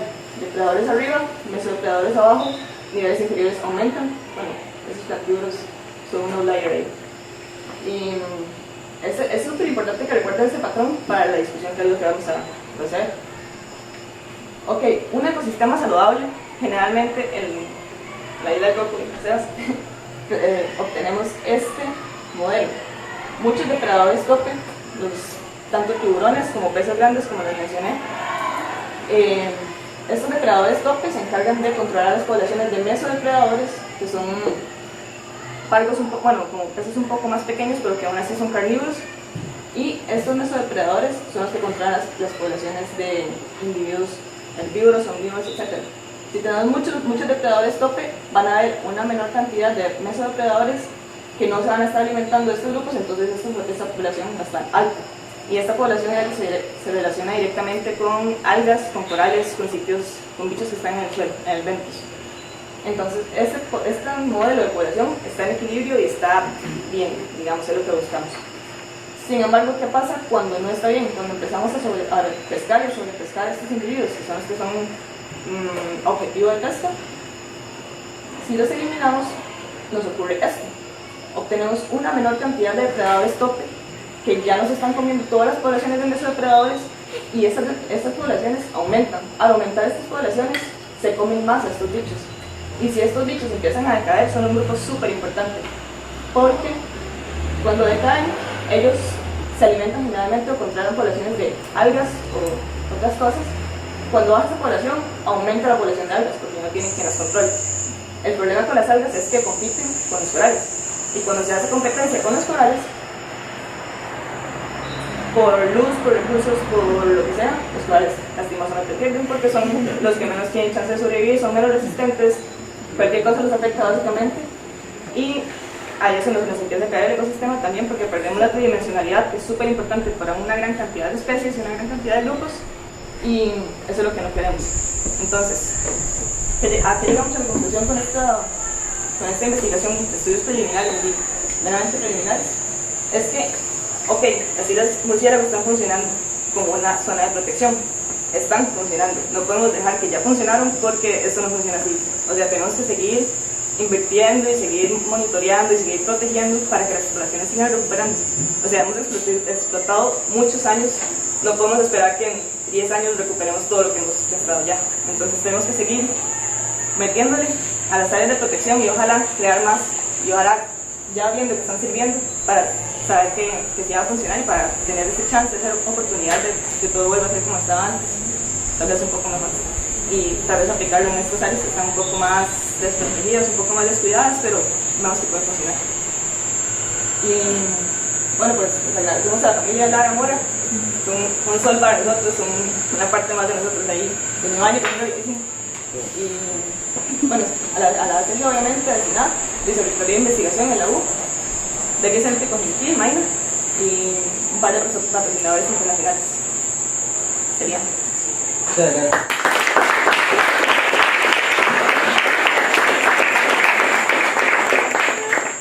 ¿Preguntas para Tati?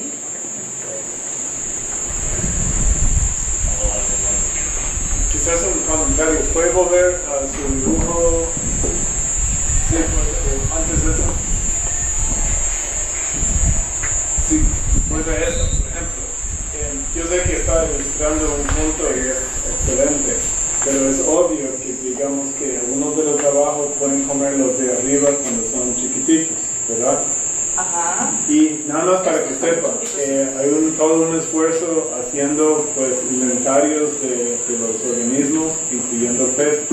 Entonces, eso va a permitir que se colecta uno de los, digamos, más abajo, tomar la muestra del contenido del estómago y entender qué especies están tomando. Se llama Biomar, el proyecto que está tomando muestras de tejido, y va a cambiar completamente lo que nosotros entendemos como su red alimenticia, ¿verdad? Porque, y usted dijo que hay mucho más flechas, y va a ser más interesante, más complejo cuando entendemos que los bichos, los mesopredadores, están comiendo los otros más arriba cuando son más chiquititos.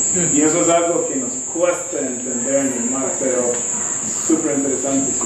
de hecho esas relaciones que bueno, esos estudios que están mencionando se realizan mediante isótopos estables, o puede ser, bueno, si puede ser isótopos estables o contenido estomacal. Isótopos estables es una manera más, ¿cómo les digo? Confiable. No más confianza, sino, bueno, no es que matar a los individuos, sino solamente obtener un pequeño pedazo de tejido. Eso, de hecho, lo estamos haciendo, es como parte de otro proyecto que estamos ahorita solamente en la isla del Coco, que estamos colectando. Sin embargo, está programado tal vez para fases próximas del proyecto para toda la costa pacífica. Entonces sí vamos a tener mucho más retos y poder comprarlos con ustedes y compartirlos y generar más información.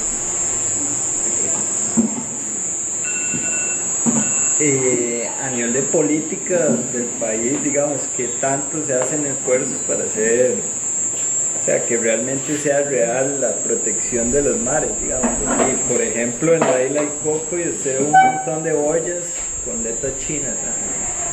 Y entonces son los grandes barcos pesqueros, no sé de dónde, que están acabando con los pescadores que están en el top de la cadena shore, digamos, que tenemos tanta protección. Sí, esa es una pregunta bastante tricky. Sí, porque, como te puedo decir, son cosas muy difíciles de regular, mucha burocracia. Nosotros, bueno, primero que todo estamos generando la información para que no digan, es que no falta información, sino que les estamos dando la información en toda la costa pacífica, en diferentes proyectos, para que por lo menos tenga donde agarrarse. Pero sí, trabajar con el gobierno y con las leyes de protección es un poco difícil. Entonces sí, no sé, María, ¿Cuál era la pregunta? ¿Cómo estamos manejando las leyes de protección en el país y cómo se funciona ese nivel gubernamental? Sí, es complejo. O sea, yo creo que el tema es que muchas áreas a veces son creadas con pocos fondos para monitorearlas, ¿verdad? Entonces no se sabe qué tan efectivas están siendo. Muchas áreas requieren personal y recursos para el cumplimiento de la protección, que a veces de los gobiernos lamentablemente no tienen en su máxima capacidad. Entonces a veces la voluntad de querer crear mucho versus crear menos, pero que esas menos funcionen bien, ¿verdad? Puede ser un punto a favor. Entonces yo creo que todavía es importante hacer el trabajo de ver qué tan eficaces son, cuáles son los beneficios que está teniendo ecológicamente, si hay peces más grandes, si tallas más grandes, si mayores biomasas, qué tantos beneficios está teniendo el sector de pesca porque se protege un área también. Son cosas que todavía en Costa Rica no estamos cuantificando también, pero son puntos importantes que hay que considerar, ¿verdad? ¿Cuáles son las implicaciones socioeconómicas del cierre espacial, ¿verdad?, de una zona? ¿Cómo va a afectar a las comunidades costeras que dependen del recurso? Entonces creo que todavía hay mucho que trabajar, mucho que hacer, y obviamente lo que Tati les presenta es más enfocado a la parte biológica, que es importante, pero hay que abordarlo desde la parte económica, social, política, ¿verdad? Es un tema complejo. Bueno, muchas gracias, Tati.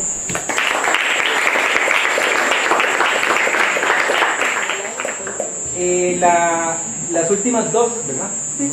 Las últimas dos charlas son de Debbie López. Debbie López es del Biomol y también de la UNA, y les va a hablar acerca de comunidades de peces en Bahía Santa Elena y de un proyecto de rayas. Bueno, es un proyecto grande en el juego que se está haciendo, entonces los dejamos con Debbie. Bueno, buenas noches. Hoy voy a hacer la charla de Fausto, ya que no pudo venir por motivos laborales, pero básicamente les voy a hablar un poco de este proyecto titulado Biodiversidad Dinámica de Vertebrados Marinos en Bahía Santa Elena. Bueno, este proyecto nació básicamente para saber qué especies de vertebrados se encuentran en la bahía. También se están trabajando con datos de oceanografía y de climatología. Otro énfasis, digamos, del proyecto es determinar qué actividades comerciales se realizan dentro de Bahía Santa Elena. Esto principalmente para ayudar o aportar información que ayude más bien al manejo y el ordenamiento de recursos marinos. Esto con el fin de poder afrontar, por así llamarlo de alguna forma, las amenazas que se pueden presentar en Bahía Santa Elena. Bueno, el objetivo, resumiéndolo, como Como les decía antes, es determinar qué especies de vertebrados están en Bahía de Santa Elena. Los muestreos son durante un año y ver cuáles son las actividades a las que se dedican o se realizan dentro de la bahía. Bueno, con respecto a la metodología, como lo ven, desde Isla Cabros, si no me equivoco, siempre les cambio el nombre, Cabros y Leoncillos, es alrededor de toda la bahía. Para esto lo que se está haciendo es que, en dependencia de la profundidad, se ha dividido la bahía en 3 secciones. Bueno, en 3 zonas: la interna, la media y la externa.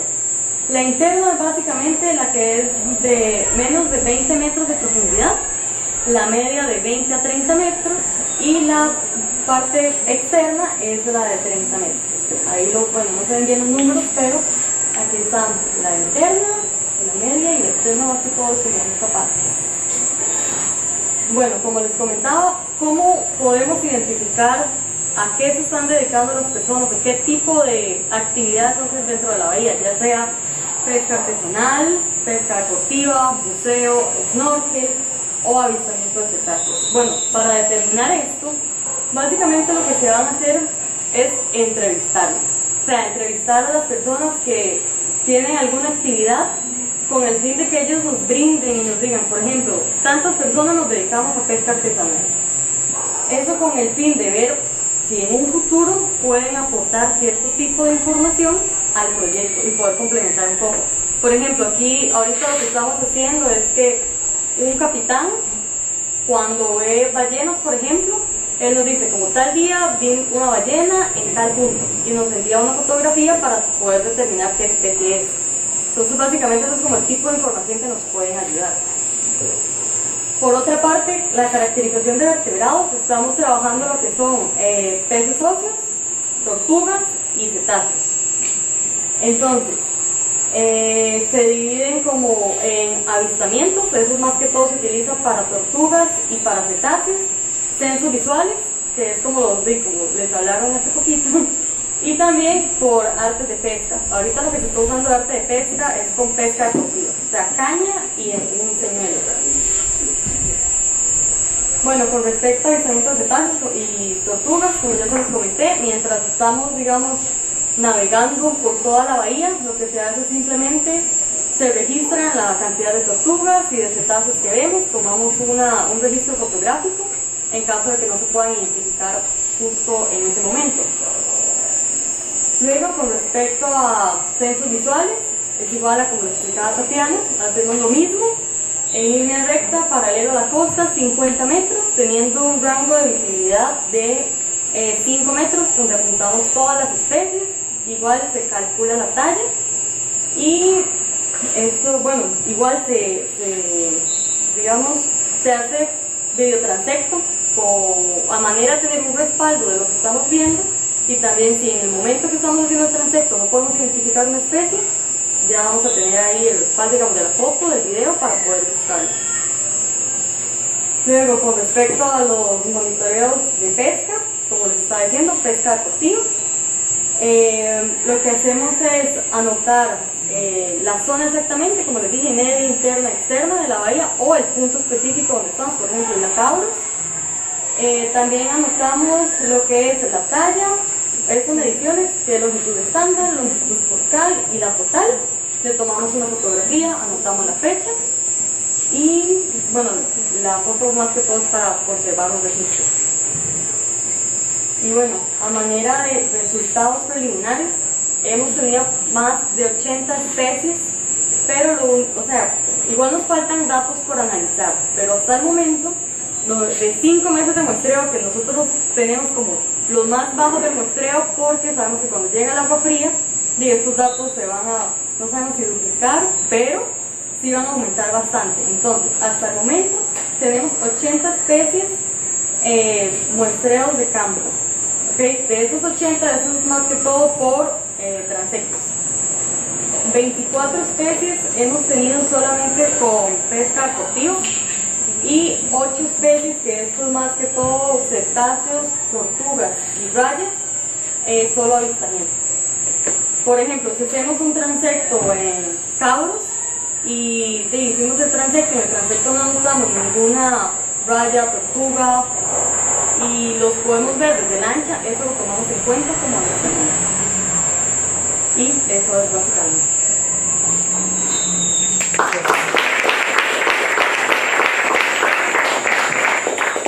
¿Alguna pregunta para Debbie? Debbie, de los cetáceos que han visto, ¿qué especies más o menos? ¿O sabes un poco la lista? Sinceramente, de ballena todavía, o sea, sé que hemos visto delfines, que supongo que son los nariz de botella, es que no manejo exactamente las especies, y ballenas jorobadas, si no me equivoco. Solo jorobadas. Sí. Esa foto no era de acá. Sí. Es que me quedé como... No sé cuál foto exactamente. No, las orcas no. Las orcas le puedo decir que las han visto en Playas del Coco, pero acá no, aquí no las... ¿Se han visto? Okay. Yo he visto en Punta Blanca. ¿Y se ven en época fría o cuando en época fría? Me han dicho que han visto las falsas orcas. No, orcas. Pero orcas... La orca era del tamaño mío. Qué bueno. Del macho. Yo me quedé con impactado. Buenísimo. Sí, nosotros no tenemos la oportunidad de registrar eso, más que todo es el pero no es algo normal, o sea, Ajá. tampoco, no es algo normal, ahí algo. Una vez nosotros de un marino también en las loras, y en una parte que metimos la soncha, andaban de buenos marinos, pero no es algo que sea todo el tiempo, que esté en una época del año. Entonces, ¿qué pasó en ese año? Lo tuvimos. Wow, increíble. ¿Cuál es la diferencia entre falsa orca y orca? A lo que tengo entendido, falsa orca es que no es agresiva. Eso es lo que a mí me han explicado. Yo no sé si tienen una definición más clara, pero a mí siempre me han dicho, la falsa orca, usted puede nadar tranquilo porque no le va a hacer nada. Pero si usted ve la orca, probablemente lo ataque. Esa es la definición que a mí me dicen los mismos pescadores, las mismas personas de la comunidad que me dicen. La falsa orca realmente... No, la falsa orca parece más un delfín y por los colores parece una orca. Pero es más como yo entiendo que la distribución de los colores, si no me equivoco, es distinta y el tamaño es menor. Exactamente. Pero yo no la... bueno, sí, es que sí tiene dientitos, sí, cierto. Sí, como la orca. Sí, es un ortoceto, ellos sí son. Sí. Pero Más es que más todo, pequeña. me han dicho que tamaño, coloración y agresividad son como las tres cosas que usted puede diferenciar. Entonces, si lo comen, eran orcas. Puede ser.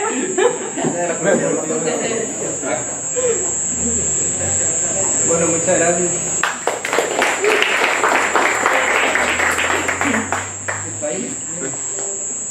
Y Debbie va a cerrar con la última charla de hoy, entonces vamos a tener más Debbie.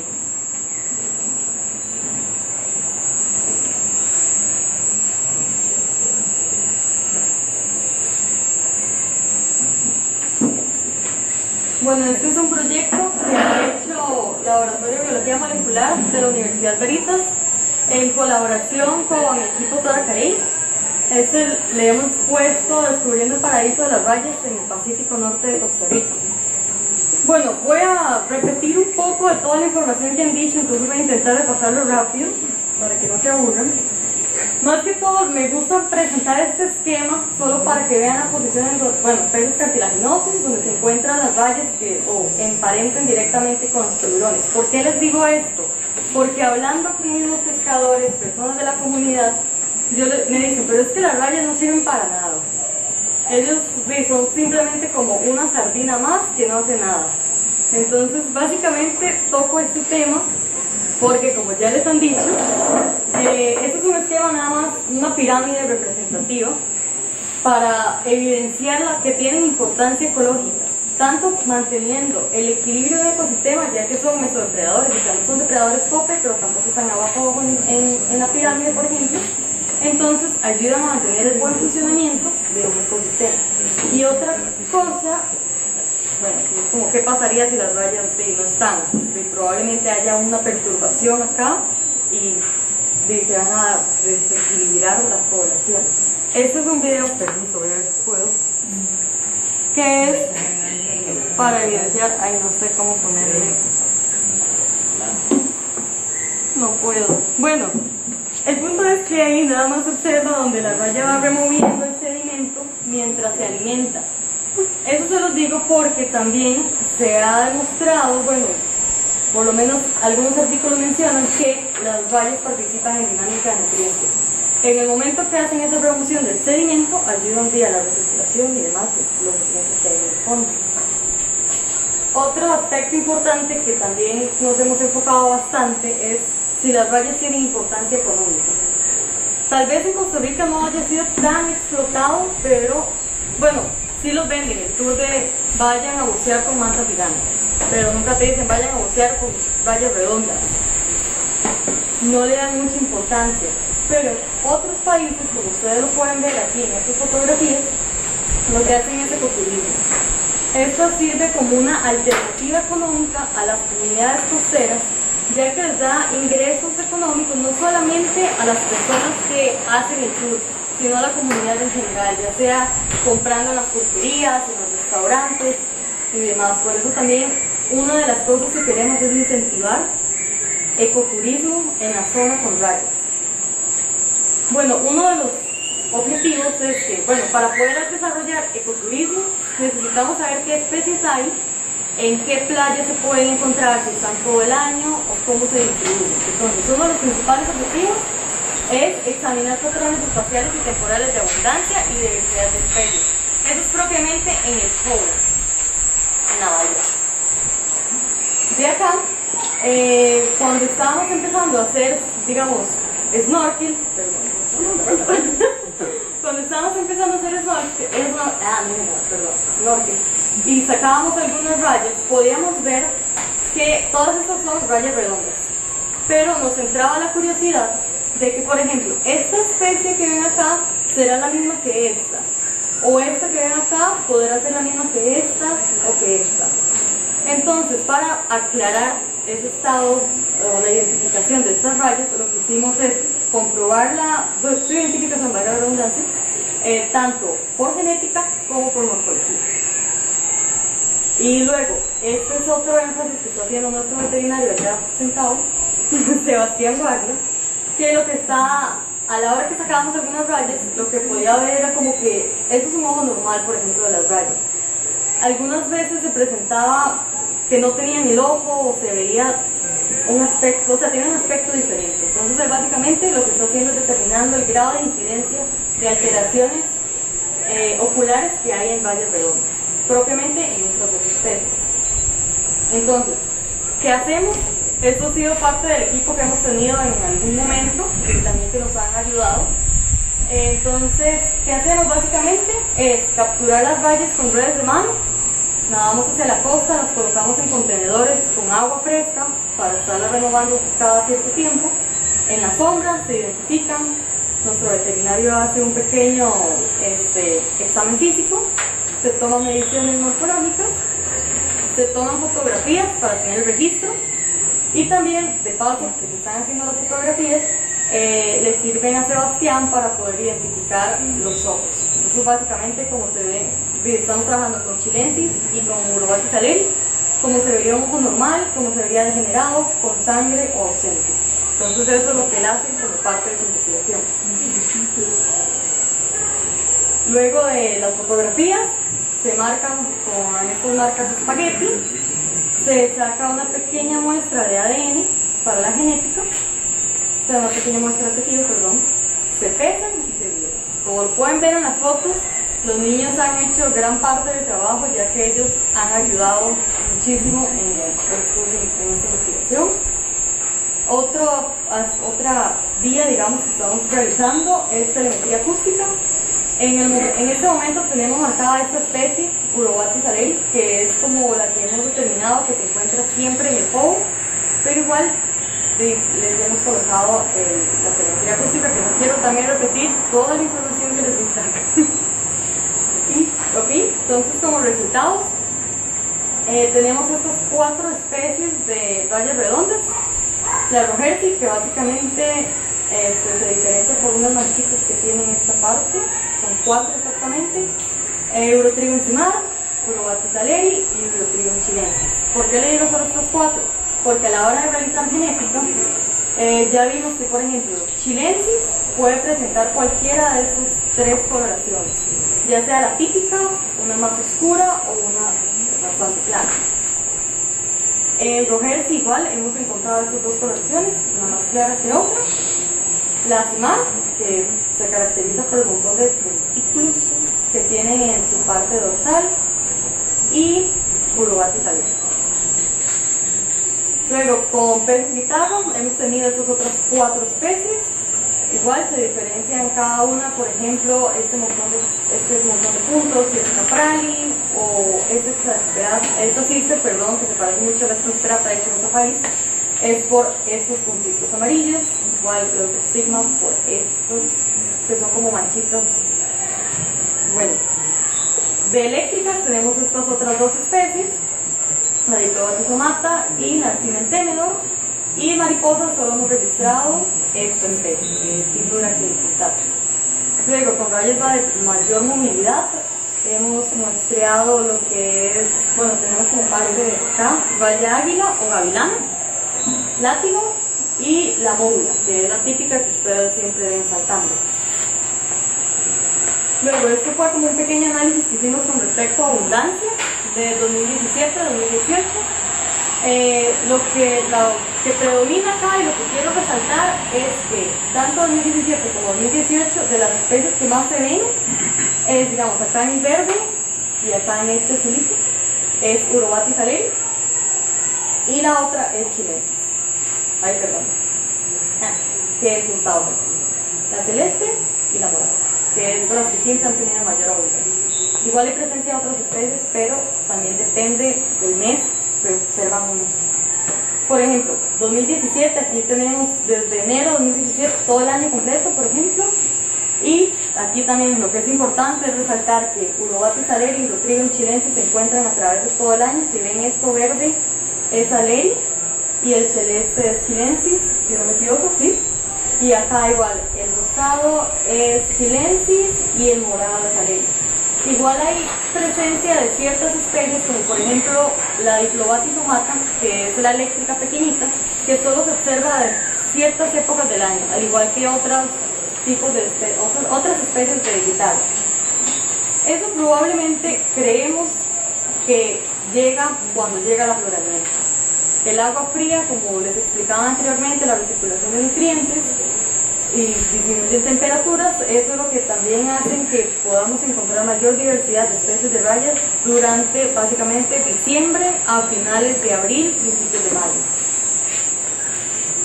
Luego, en 2018, cuando llegó de hecho involuntario, lo que hicimos fue dividir la bahía en 4 zonas, tomando en cuenta esta A y D somera, C y D más profunda. Esto me refiero nada más somera, menos de 5 metros, y la más profunda, más de 5 metros, ya que la bahía más o menos por acá anda como en 12 metros, tal vez varía un poquito más. Pero acá lo más importante es que, por ejemplo, en todas las zonas se registra aleri y chilensis, pero lo que es A y B tiene una mayor diversidad de especies, como lo ven acá, en comparación con C y D, que son las más profundas. Por ejemplo, en C, que es esta parte de la bahía, solamente tenemos registradas 2 especies. Podemos especular que las corrientes tienen algo que ver, ya que se esperaría que, que entren por acá y luego por acá salgan. No sé si tendrá algo que ver, porque la verdad se necesita hacer análisis de agua y demás, pero podría ser un motivo. Entonces, para resumir un poco, esas son unas pocas conclusiones que hemos llegado, es que probablemente el Howe, al igual que las playas que tenemos, como Rajada y todas estas, sirven como hábitats críticos para ciertas especies de rayas, ya sea para alimentación, reproducción o incluso crianza. Sin embargo, apenas es algo que tiene un año, no sabemos, no hemos podido detectar, o sea, seguir la trayectoria que tienen ciertas especies que llegan solo con el agua fría, por lo que hace falta mayor cantidad de estudios y también ver si de alguna forma se puede proteger, no tanto como que te digan está prohibida la pesca o algo así, sino que la comunidad se interese en lo que estamos intentando implementar, que es turismo con rayas.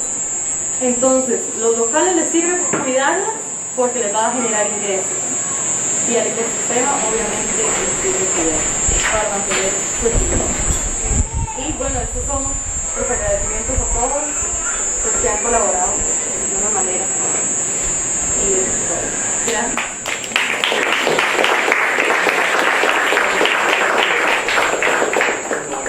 ¿Preguntas para Debbie de esta charla de hoy? Le tengo 3 preguntas. Son bastante más. La primera es, digamos, las rayas son más abundantes en aguas frías, o sea, en la época fría ellas son más abundantes. Lo que hemos visto es más diversidad, también abundancia, de hecho. Cuando, digamos, ahorita que está empezando a enfriar, es muy probable que empiecen a llegar especies que no se ven cuando el agua está caliente. ¿Y dónde se cree que están esas especies cuando el agua está más caliente? ¿De dónde vienen? La verdad, le mentiría si le digo de dónde, porque no se sabe, tendríamos que hacer algún tipo de marca, rastreo, no sé cómo. Probablemente estén, obviamente, en zonas más profundas, que como el agua está tan fría ya, cuando toda la recirculación del agua, sí que ya están más calientes hacia la costa. Pero ¿dónde vienen? Sería mentirte si te digo dónde. Ok, y la otra pregunta era lo de los ojos. ¿A qué creen que se debe esta...? Nuestro veterinario le puede contestar esa pregunta. Bueno, prácticamente la verdad es mera especulación. Realmente no tenemos nada, ¿verdad? Puede ser algo infeccioso, algo de agua, o sea, antropogénico. Entonces, antes de saltar como especular nada, esto nada más como dijo David Gato, meramente de ver la incidencia, como digamos, epidemiológicamente. Después la segunda fase va a ser de determinar, y eso ya está en manos de nuestra patóloga. Yo no soy patólogo, entonces de momento no sabemos bien la causa, solo podemos ver las consecuencias, entonces está por definir. No, en verdad es para... ¿Hay en algún otro... ¿En alguna otra especie donde se haya visto estos casos de Sí, bueno, yo me enfoqué prácticamente en Otrigón, Quilensis y en Urata Salín por la alta incidencia y sus presidentes. Pero con la llegada del agua, como mencionaba, hay otras rayas redondas que también vienen. Por ejemplo, Aspidura, Urotrigón Aspidura y Urotrigón Rogersi. Y ambas presentan. Pero con menor incidencia. Hay una menor incidencia, sí. Pero también, como digo, la causa, que es a lo que yo quisiera llegar, que claro, mi iniciativa y mi mecánica y por lo que yo estudié, me encantaría pensar que es algo infeccioso, pero tengo que ver que sea, a lo mejor sea algo meramente antropogénico, ¿verdad? Sí, tal vez relacionado a eso, y tal vez vos sabes más, ustedes han muestreado otros sitios como para saber si es algo de solo del juego. Eso es algo que también está dentro de lo que proponen, ¿verdad? Que se pueda comparar para ver si es algo meramente de hecho de zona o si es algo que realmente es general, ¿verdad? Pero también es una cuestión, creo que usted ha tenido experiencia en otros sitios, ¿verdad? Sí, pues bueno, para un poco aumentar el conocimiento del tema de lo que está hablando Sebastián, hemos detectado, bueno, no solamente en las rayas, sino que en varias especies de peces que tienen ciertos ectoparásitos, que viven fuera de la piel de las rayas, tiburones y peces, como copetos, son unos pequeños crustáceos pequeños que viven asociados a la piel, y en el caso de las rayas, debido a que no tienen testículos térmicos que los cubran completamente, como en el caso de los tiburones, la única protección que tiene la piel es el mucus. Ese mucus sirve de alimento para ciertos parásitos, pero la relación de parasitismo, la relación simbiótica que tienen las rayas con estos parásitos no está bien estudiada. Eso es una de las cosas que está haciendo tanto SEBA como otro veterinario que se llama Gianmarco al respecto, para ver realmente si son estos parásitos los vectores de algún tipo de enfermedad o pieza de ese tipo de cosas. Respecto a la pregunta o al punto que está diciendo Mario, los muestreos que realizamos cercanos a la zona de murciélagos, específicamente para Urobatis caleri, de la protección por 30-40 rayos que se colectaron, solamente una venía con ese tipo de transformación o alteración ocular. Sin embargo, en esta área de acá, de Bahía Santa Elena, la mayoría vienen con alteraciones oculares. Entonces, realmente no sabemos cuáles son los orígenes o qué podría estar causando ese tipo de alteración, pero sí, básicamente pierden la vista. Y tú las ves, o sea, cuando estás snorkeleando con ella y te acercas a ella, ella no tiene la capacidad de poder distinguir a través de la vista que tú estás ahí. Eso es súper notorio. En cambio, cuando hay una que tiene un ojo que está sano, es muy fácil poder identificar, se van inmediatamente y arrancan. Sin embargo, no es un big deal ni un gran problema, porque tanto los tiburones y las rayas tienen 7 órganos de los sentidos, tienen 2 más que los humanos, y básicamente el hecho de que pierdan uno no hace que ellas puedan seguir reproduciéndose o alimentando o realizando su vida de manera normal. Jorge, ¿qué tipo de muestras están tomando para poder determinar esas causas? O más bien, ¿están tomando muestras para determinar las causas? Pues más que todo es fotoidentificación, ¿verdad? Estamos como viendo si podemos retratar eso, ¿verdad? De manera nada más para documentar, como digo, epidemiológicamente. La segunda fase que viene ya con pruebas un poquito más del lado, ¿verdad? Si se quiere, médico, para poder ver si hay alguna alteración en la línea celular, en este caso la línea blanca, que nos puede decir si hay un estrés, ¿verdad? De algún tipo, si hay algún tipo como de desorden infeccioso que deberían retratarnos los glóbulos blancos. Pero eso es otro veterinario que me está asesorando. Yo realmente tengo apenas un año de egresado y tengo la patóloga trabajando y tengo a Randa Larguea, que es el que se encarga en todo caso de la cosa hematológica, que es lo que vamos a hacer posteriormente una vez tengamos todos los permisos adecuados, que es lo que quisiera yo, ¿verdad? Porque a mí lo que me gustaría es llegarle a la cuestión, a la causa. Al final lo que estamos nada más es describiendo qué es lo que yo veo. Entonces, ¿qué es lo que estoy haciendo en estos momentos? Es nada más por medio de fotos poder ver qué tanto puedo distinguir una malformación, que en esto sería la ausencia, que es muy clara, a la de la degeneración, que en medicina eso realmente es un poco peyorativo, porque tengo que ponerle nombre y apellido. Degeneración en muchas cosas. Entonces, la fotoidentificación me está ayudando a mí a poder ver, porque nunca se presenta nada igual. O sea, un ojo degenerado, como yo le llamo, tiene muchas presentaciones dentro de su presentación, ¿verdad? Entonces eso es lo que estamos como categorizándolas y ordenándolas y poder ver y tratar de distinguir qué es qué. Sí, ahorita es meramente descriptivo, ¿no? Correcto, esa es la primera fase, pero la sangre y todo lo que se va a hacer después nos va a ayudar más, pero a mí me gustaría, como yo le mencioné, que fuera algo como infeccioso para poder ver qué es, cuál es el agente, si es que hay tal cosa, pero no hay mucho más que eso. Gracias. Bueno, muchas gracias. De último, nada más, una sugerencia también, no es una pregunta.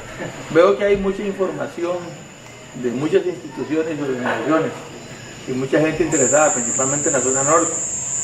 Veo también que hay mucho interés en fomentar el turismo como una solución para que los pescadores tengan otra opción más que la extracción. Y también sé que el principal problema que enfrentan los investigadores de los proyectos son la parte del billuyo, del billete. ¿Por qué no formar algún medio informativo de lo que se está haciendo? Pero cuando alguien va a investigar algo, busque en ese banco de información para optimizar recursos y unir esfuerzos y sacar mejores resultados, porque yo siento que hay mucho esfuerzo distribuido, muchos recursos repetidos, podemos decir, que se hace y todo por, gracias a Dios, que se está haciendo. Pero creo que falta con la internet, si le pusiéramos a todos un encabezado y lo publicáramos, los proyectos, explicando lo que se está haciendo, se pudiera buscar a alguien con solo poner zona norte, estudios, y que aparezca ahí todo lo que se está haciendo y cada quien verá con quién tiene que contactarse para ver si no va a repetir un esfuerzo. Porque yo pienso que lo principal es unir y economizar, porque el principal problema que tienen todos los investigadores es plata. Es plata. Y se desperdicia mucho a veces repitiendo cosas, tal vez ya hay información hecha, entonces es una simple sugerencia.